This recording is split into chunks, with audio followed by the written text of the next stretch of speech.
What if I told you that in the second week of testing in Bahrain it was not Lando Norris who had the most impact within McLaren, but Oscar Piastri?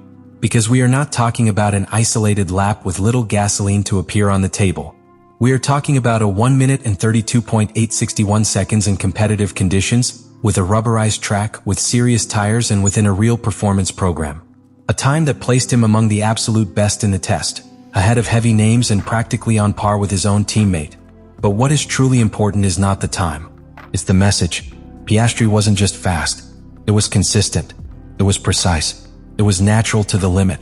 And when a driver can complete more than 150 laps between both cars, work long runs, test settings, and then go out and set one of the best times of the entire week, that is no longer a coincidence. In this second week in Sakhir, we saw something that can change McLaren's internal balance. A Piastri completely comfortable with the MCL40, executing the car's potential without the need to exaggerate settings or rely on aggressive maps. The second week of testing at the Sakhir International Circuit was not simply an extension of the initial preseason work. It was the moment where the teams began to show real cards, where the simulations began to have competitive intent, and where the differences stopped being anecdotal and became serious indications of the order that can mark the season. In that context, Oscar Piastri not only appeared at the top of the table, he settled there with authority.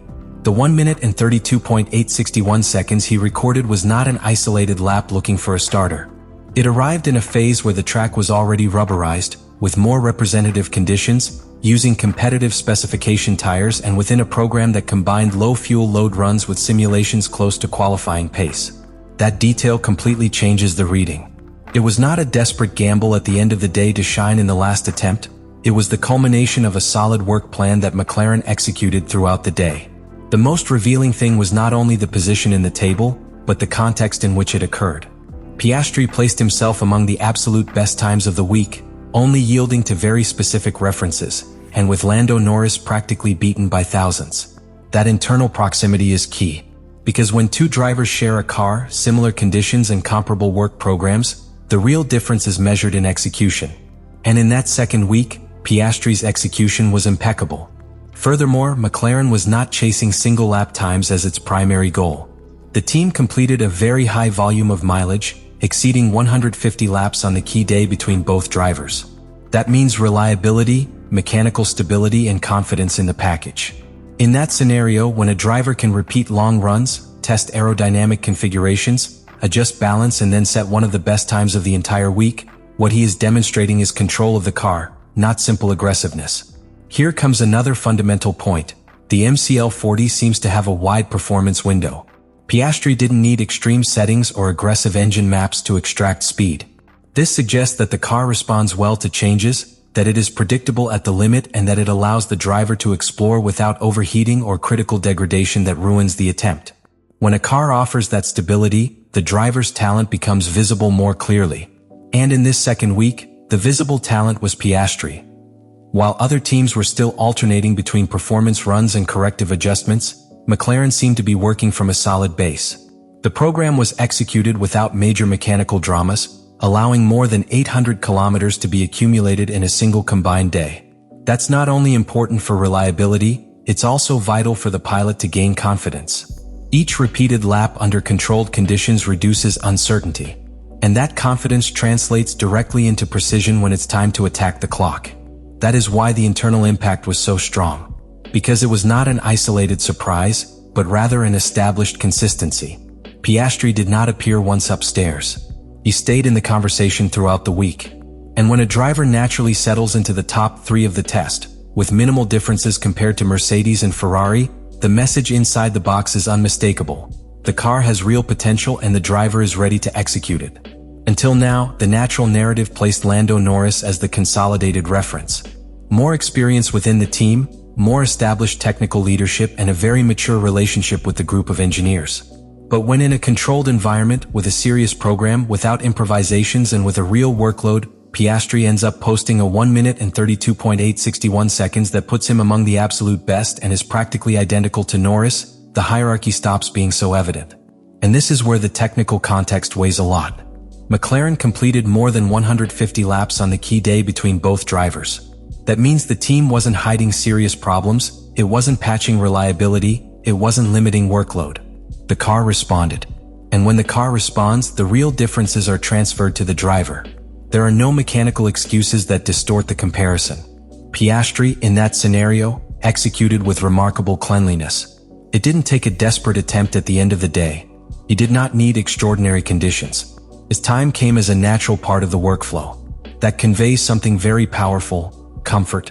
And in Formula One, comfort at the limit is the first symptom of total maturity. Additionally, the MCL40 appears to offer a wide performance window. This implies that small changes in balance or load do not generate extreme behaviors. A car like this allows repeat performance. And when you can repeat performance, you can refine tense. And when you refine tense, you settle at the top. Piastri showed just that, the ability to repeat, adjust, and then attack. The most interesting thing is that there was no feeling of an isolated peak. It was not a brilliant day surrounded by irregularity. It was a week where he was constantly in the conversation of best times. That, in testing, weighs more than a miraculous lap. Now, what does this mean strategically? It means McLaren comes into the season with two drivers who can execute the car's potential without needing special treatment. And that completely changes internal management. Because when one of the two clearly stands out, the strategy naturally leans. But when the two are separated by thousandths in comparable conditions, the team enters much more complex territory. The second week in Bahrain made it clear that the MCL40 does not depend on a single name to be at the top. And that, although it is a competitive strength on the outside, is a potential tension on the inside. Because the moment the championship starts and the points are at stake, that equality will be transformed into decisions. And here's another key detail: Piastri didn't need extreme aggressiveness to shine. There were no signs of a car pushed to the unstable limit. There were no dramatic corrections or feeling that he was outliving the car.